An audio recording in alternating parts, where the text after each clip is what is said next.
इस संसार में कोई तुम्हारा साथ नहीं देता है। माँ बाप तुम्हारे सुख और दुख दोनों में साथ देते हैं। संसार के जितने लोग हैं वो तुम्हारे सुख में जरूर आ जाएंगे, लेकिन जब तुम्हारे ऊपर संकट होगा तो ये सब पीछे हट जाएंगे, कोई साथ नहीं देगा। गृहस्थ जीवन, पहली बात मान लो, माता पितृ देवो भव। दूसरी बात, गुरु देवो भव। गुरु का अर्थ क्या है? गु माने अंधकार, गु माने प्रकाश। जो अपने शिष्य को अंधकार से निकालकर प्रकाश की ओर ले जाए वो सच्चा गुरु है। वो गुरु नहीं है जो शिष्य को प्रकाश से अंधकार की ओर लेके जा रहा है। और आजकल तो ऐसे गुरु बन गए, इतने गुरु बन गए कि कहने की बात ही छोड़ो, क्या कहें उनके लिए। तो वो गुरु है जो अपने शिष्य को अंधकार से प्रकाश की ओर ले जाए। तीसरी बात, अतिथि देवो भव।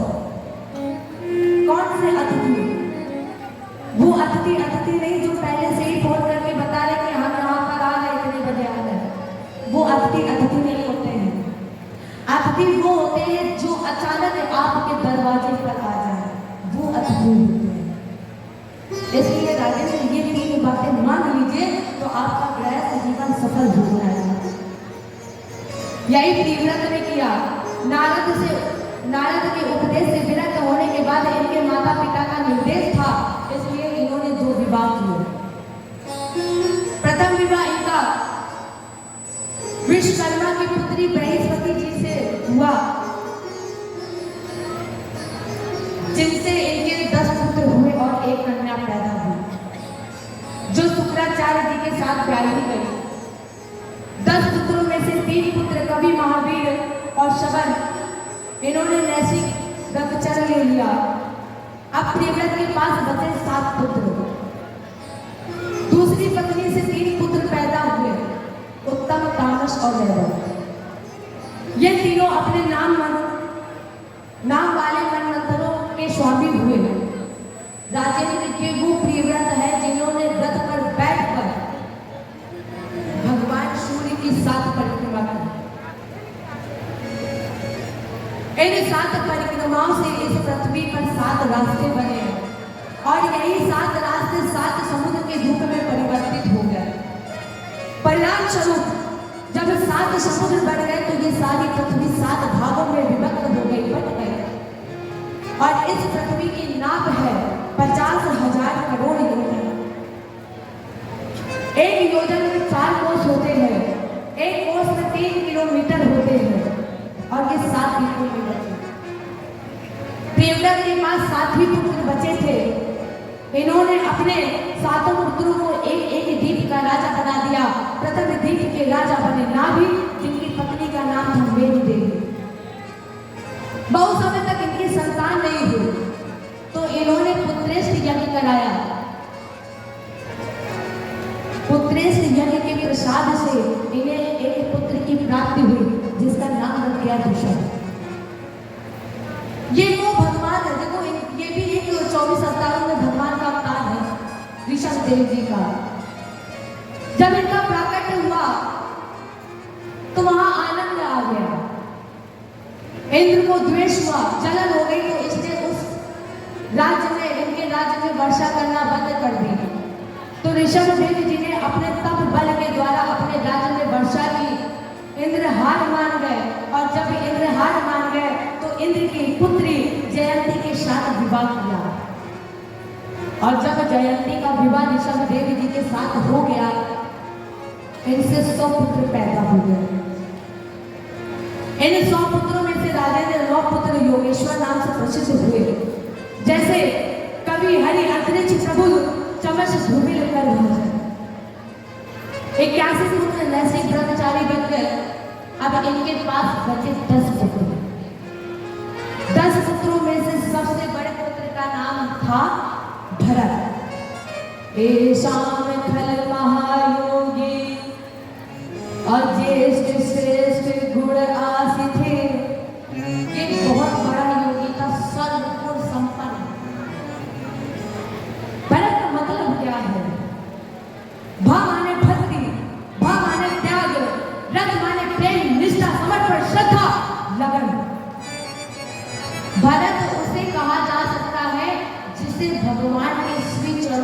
समर्पण है।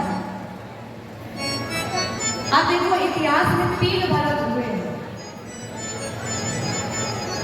3 राम हुए और 3 ऐसी महान विभूतियां हैं जिन्होंने अखंड बाल ब्रह्मचर्य का दर्शन किया, पालन किया। 3 भरत कौन? एक भरत जिनकी आप कथा सुन रहे हैं, दूसरे भरत हुए दुष्यंत शकुंतला पुत्र भरत, तीसरे पुत्र हुए रामायण में दशरथ कैकेयी भरत। 3 राम हुए। सबसे पहले पैदा हुए परशुराम, दूसरे कौशल्या दशरथ नंदन राम, तीसरे द्वापर में कृष्ण के बड़े भैया बलराम। 3 ऐसी महान विभूतियां हैं जिन्होंने अखंड बाल ब्रह्मचर्य का पालन किया है। उसमें से पहला नाम है सतयुग में हुए परशुराम जी का। ये अखंड बाल ब्रह्मचारी है। त्रेता में हुए अनंत बलवंत हनुमंत महाराज जो आज भी हैं, ये भी अखंड बाल ब्रह्मचारी है। और द्वापर में भीष्म पितामह, ये 3 प्रमाणित अखंड बाल ब्रह्मचारी और 3 ऐसी महान विभूतियां हैं जिन्होंने भगवान का पूर्ण विराट का दर्शन किया। पहला मैया कौशल्या जी को सौभाग्य मिला, दूसरा मैया यशोदा जी को कब, जब भगवान ने मिट्टी खाई, मैया ने कहा मुंह खोलकर दिखाओ, तब मैया को वो सौभाग्य प्राप्त हुआ। तीसरा गांडीवधारी अर्जुन को सौभाग्य मिला। इसके बाद ऋषभदेव जी ने अपने समस्त पुत्रों को बैठाला और बैठाकर उपदेश दिया, बेटा जो मैंने किया है वो तुम मत करना। बेटा ये शरीर संसार के भोग के लिए नहीं मिला है। नायम देहो देह भाजान लोके अपस्तान कर्मान हते बिन भुजान तपो दिव्यम पुत्र कारेण सत्तम असुरते स्मात ब्रह्म शोकम त्वरंगम। नायम देहो, ये शरीर संसार के दुखदायी विषयों के भोग के लिए नहीं मिला है। बेटा इस शरीर से इतनी उत्कृष्ट तपस्या करो कि ये शरीर शुद्ध हो जाए, आत्मा शुद्ध हो जाए।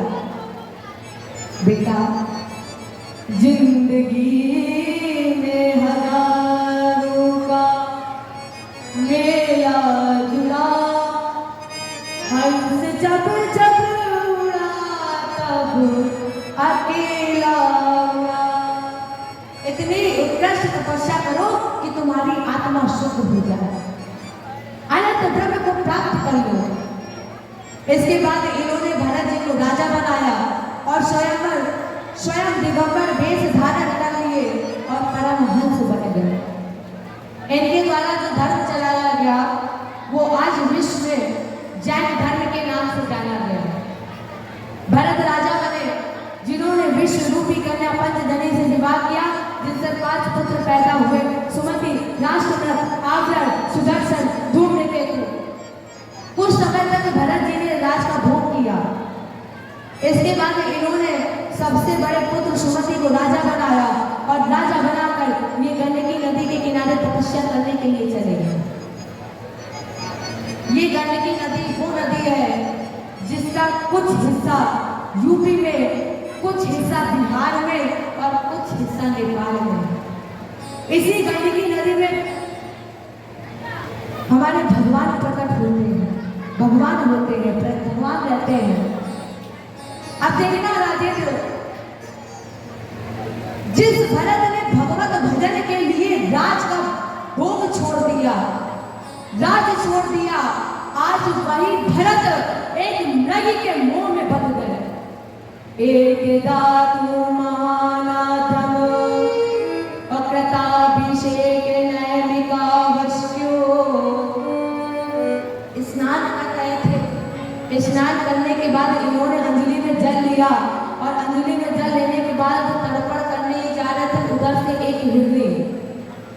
से थी, जल पीने का प्रयत्न कर रही थी, तब तक पीछे से सिंह की आवाज आई। वो डर गई और वो हिरनी उसी समुद्र में गिर गई। बीच में जाकर उसी हिरनी के बच्चे को जन्म हुआ। जब बच्चे को देखा तो भरत उस बच्चे के मुंह में बंद गए। भरत ने बच्चे को बाहर निकाला, हिरनी मृगी को बाहर निकाला, लेकिन जो इसकी माँ थी वो बहते बहते काफी दूर गई। भरत जी ने इसको गोद में लिया और कहा कि जाकर के इसकी माँ के पास पहुंचाए। जैसे ही भरत जी उस बच्चे को लेकर माँ के पास पहुंचे तो मृगी के नेत्र खुले हुए थे।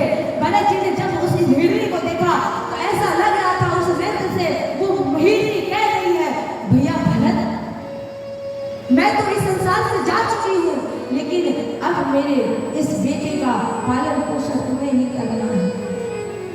इतना बंध गए भरत जी उस मुंह में, उस मृगी में, कि भरत जी उस मृगी को लेकर जब गए तो भरत जी जब भोजन करते थे, उस मृगी को भोजन कराते थे, भजन करते थे, तो सामने आसन लगाकर भजन कराते थे।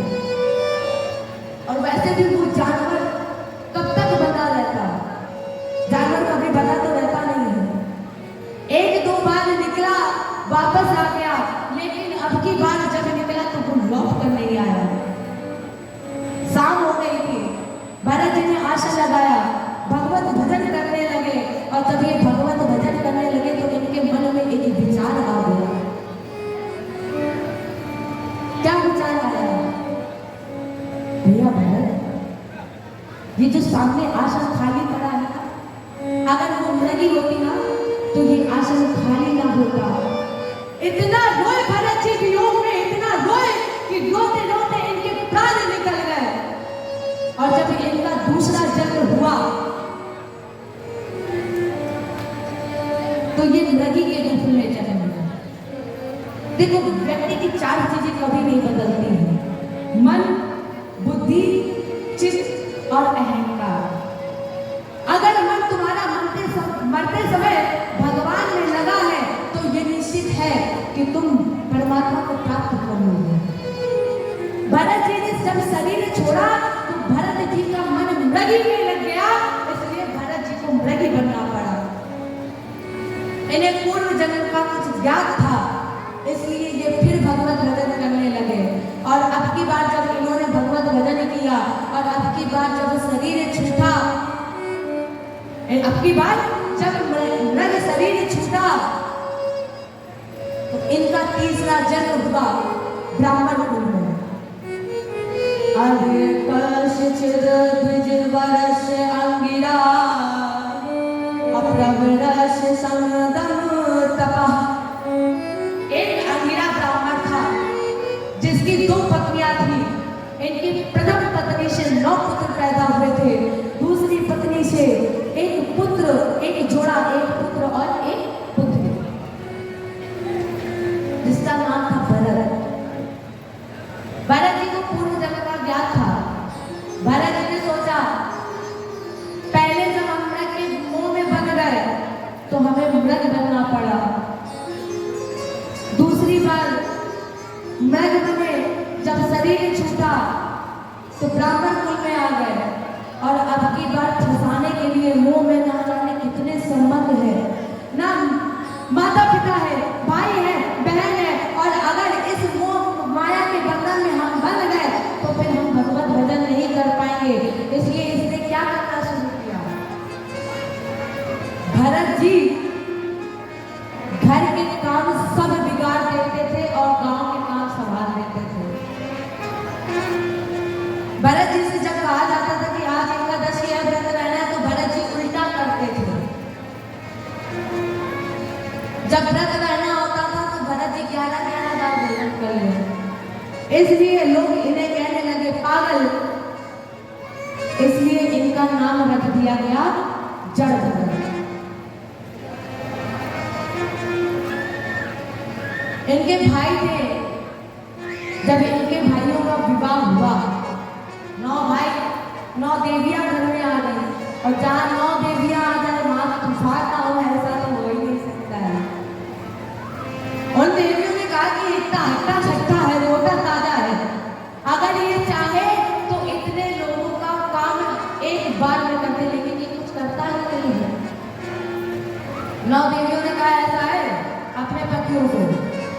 ऐसा है भरत को इस घर से निकाल दूंगा, मुझसे कुछ करना ही नहीं है तो निकाल दो।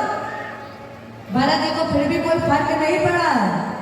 जैसे ही सबने भरत जी को घर से बाहर निकाल दिया, भरत जी अपनी मस्ती में चलते चले जा रहे। भरत जी को अचानक याद आया कि हमने तो भगवत भजन किया ही नहीं है। वही आसन लगाया और आसन पर बैठ गए और गाने लगे। क्या? श्री राम जय जय राम, श्री राम जय राम, जय जय श्री राम, जय राम, जय जय राम, श्री राम जय राम, जय जय राम, श्री राम जय राम, श्री जय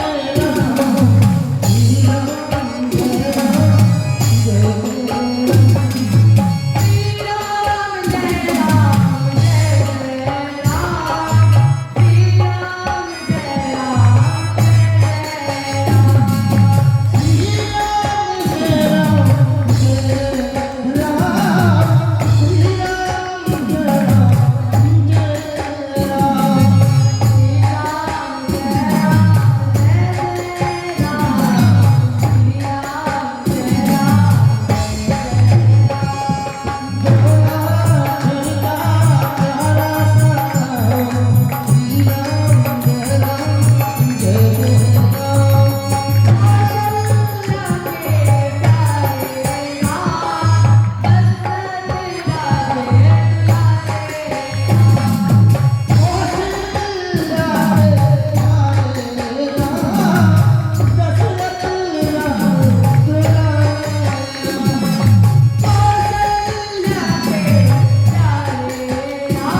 श्री राम जय राम, जय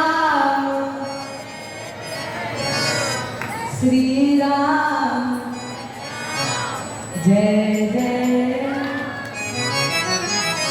इधर भरत जी भजन कर रहे थे, तब तक डाकुओं के सरदार आ बैठे। डाकुओं ने कहा इसको ले चलो। अब जब डाकू भरत जी को मां भद्रकाली गुफा में ले गए तो वहां पर स्नान कराया, पूजन किया और माता जी के सामने खड़ा कर दिया। तलवार निकाली बलि देने के लिए। फिर सरदार ने सोचा कि जब किसी की हत्या की जाती तो उससे पहले इच्छा पूछ ली जाती है। सरदार ने सोचा कि चलो कुछ इससे पूछ ले। सरदार ने पूछा कौन हो तुम? भरत ने कहा जो तुम हो वो हम हैं। कहां से आए हो? जहां से तुम आए हो वहां से हम आए। कहां जाना है? जहां तुम्हें जाना है वही हमें जाना है। सरदार ने कहा कि इसका मतलब ये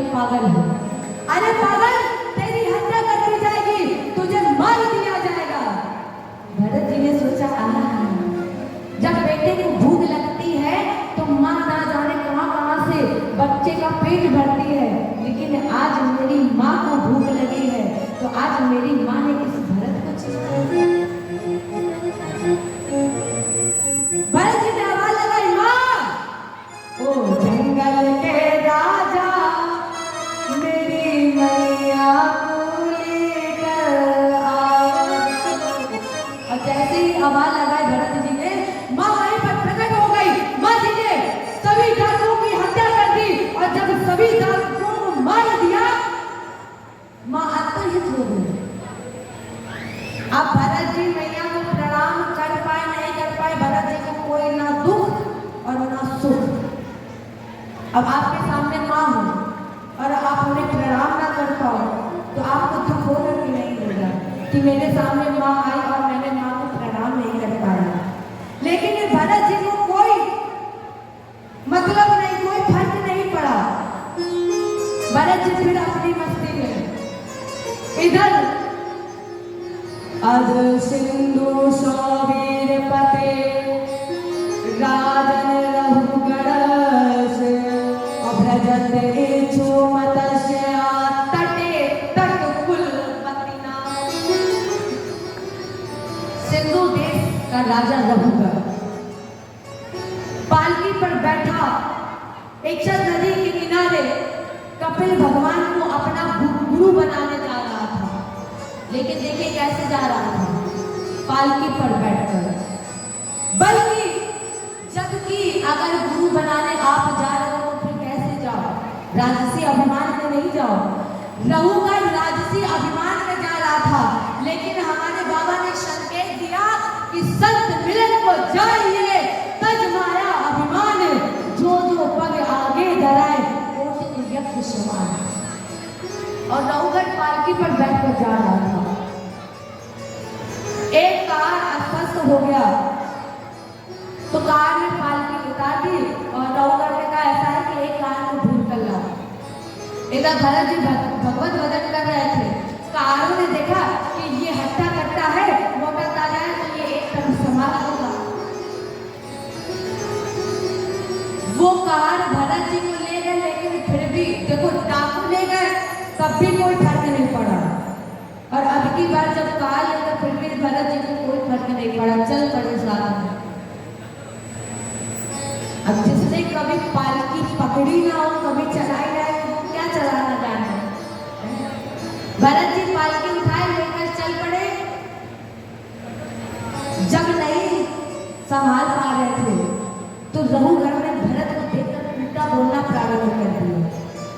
देखो कितना दुबला पतला है, ऐसा लगता है कुछ खाता ही नहीं है। ऐसा लग रहा है जैसे महीनों से भोजन ना मिला हो। देखो चल कैसा रहा है। कागज का महाराज जी ये नया नया है, और जब नया नया कोई होता है तो वो धीरे धीरे करके सीखता है, एकदम से नहीं सीखता है। थोड़ा समय दीजिए, थोड़ा समय जब मिलेगा तो वो अपने आप ही सीख जाएगा। इधर तब तक भरत जी को दिखाई पड़ी चींटियां। देखो भरत जी जब चलते थे तो रास्ते पर एक एक तिनका देखकर चलते थे कि कहीं कुछ चींटी मुझसे ना दब जाए, कहीं किसी जीव की हत्या ना हो जाए। अब लंबी चौड़ी चींटियों की रास्ता भरत जी को दिखाई पड़ी। भरत जी ने सोचा सबको बताया कि क्या फायदा, क्योंकि सब में नाम है। अगर हम ढूंढेंगे तो इन्हें भी पता होगा, क्योंकि हम में भी नाम है तो उनमें भी नाम है, उनमें नाम है तो इस पालकी में भी नाम है। भरत जी ने किसी को नहीं बताया और पगड़ी बांस मजबूत और एकदम 3 मीटर आगे छलांग लगाई। जय श्री राम। और जैसे ही छलांग लगाई, पालकी अलग, कहार अलग, रहुगढ़ अलग। और जैसे ही रहुगढ़ अलग पड़े, एकदम से क्रोध आया, म्यान से तलवार निकाली और कहा, अरे मूर्ख, रुक जा, मैं तुझे मार दूंगा। और जैसे ही रहुगढ़ ने कहा कि मैं तुझे मार दूंगा, भरत जी ने पालकी छोड़ दी और मुड़ करके बेटा कहा, क्या कहा तुमने? तुम मुझे मार दोगे? क्या तुम्हारे अंदर मुझे मारने की क्षमता है? रहुगढ़ बहुत देर से तेरा अनर्गल प्रलाप सुन रहा था। त्वयोदीतं रक्तं विप्रलब्धम् अभयतु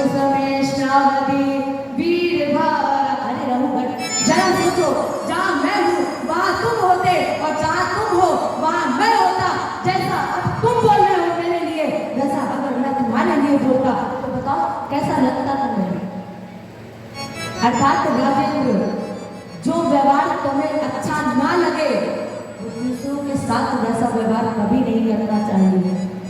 अब रही बात रघुगण मरने की, तो इस संसार में जो आया है उसे एक ना एक दिन जाना ही।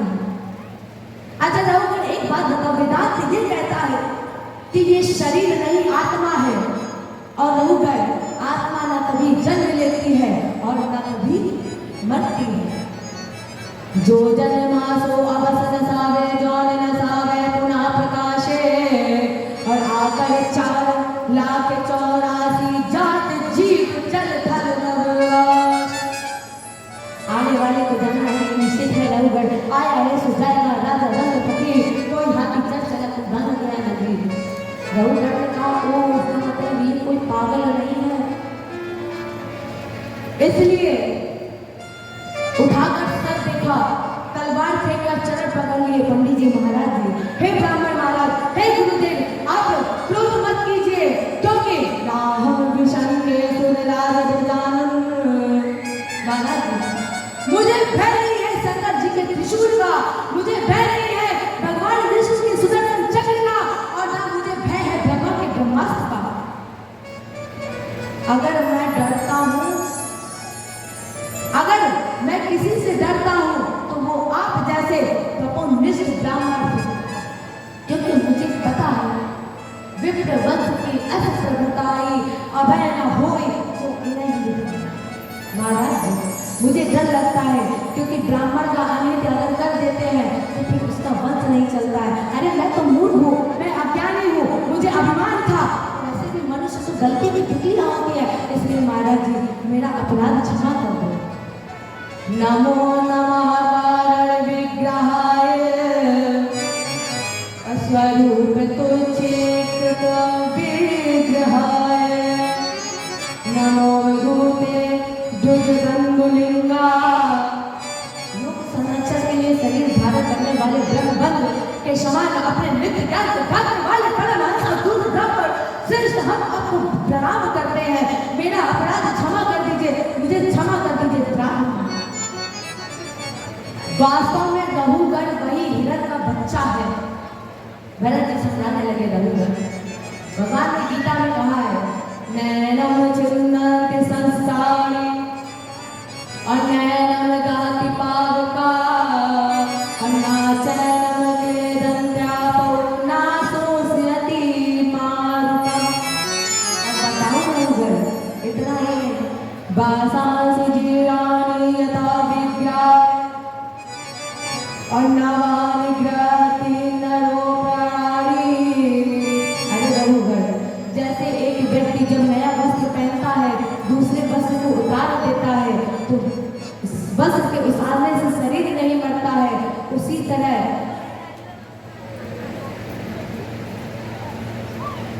शरीर के उतारने से आत्मा नहीं मरती है।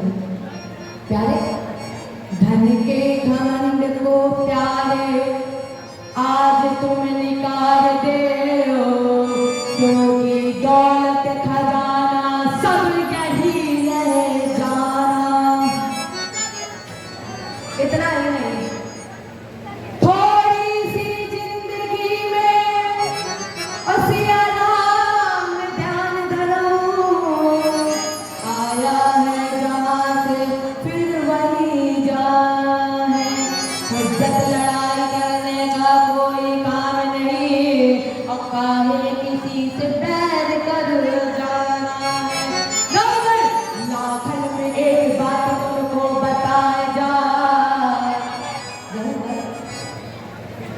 लाखन में एक बात तुमको बताया जाए, काहू को सताओ नहीं अंत मर जाना।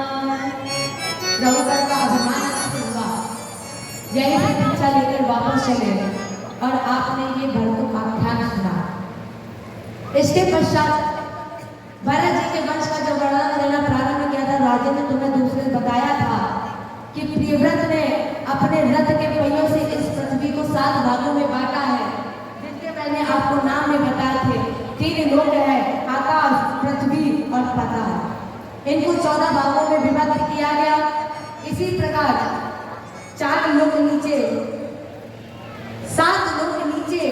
7 लोग ऊपर और हम और आप जहाँ बैठे हैं वो भूलोक, भूलोक, स्व, जन, तप, मैं और शक्ल।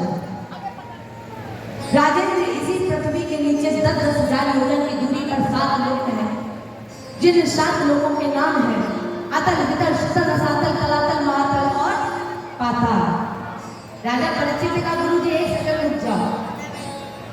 आपने 3 लोग 14 भुवन के नाम बताए, लेकिन आपने ये तो बताया ही नहीं नर्क कितने हैं, कहाँ हैं और इन नर्कों में जाता कौन है। सुखदेव जी ने कहा हमने तुम्हें इसलिए ये चर्चा नहीं बताई कि तुम कहीं भयभीत ना हो जाओ, और अगर तुम्हारे मन में चिंतन है, अगर तुम जानना चाहते हो तो सुनो कि नर्क में कौन जाता है, कहाँ स्थित है। नर्क है दक्षिण दिशा में, पृथ्वी के नीचे, जहां पर पानी खौल रहा है और उसी खौलते हुए जल के ऊपर स्थित है। नर्क तो बहुत है, बहुत नर्क है।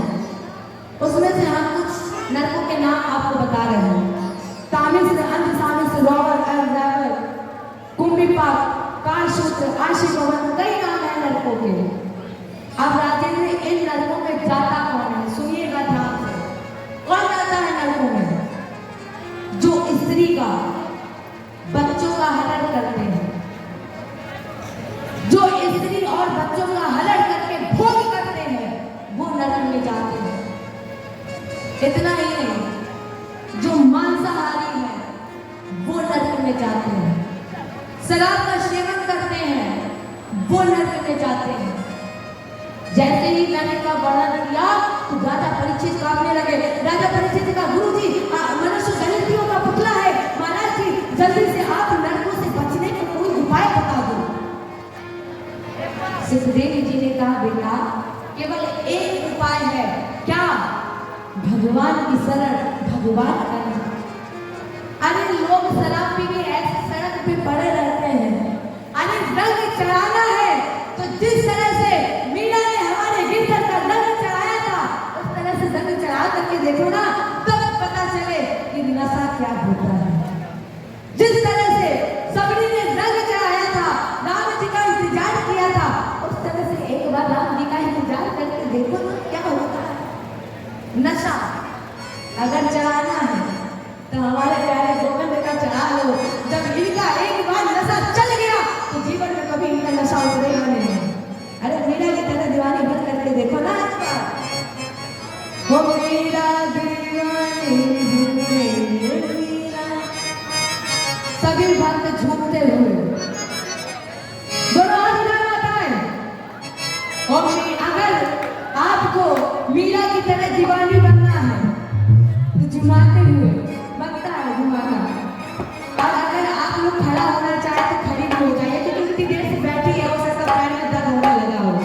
खड़ी हो जाइए माता है, खड़ी हो जाइए, सभी माताएं खड़ी हो जाइए। अरे थोड़ा कष्ट दे दो झूमते हुए दोनों हाथ ऊपर उठे नृत्य करते हुए। ओ मेरा दीवानी हो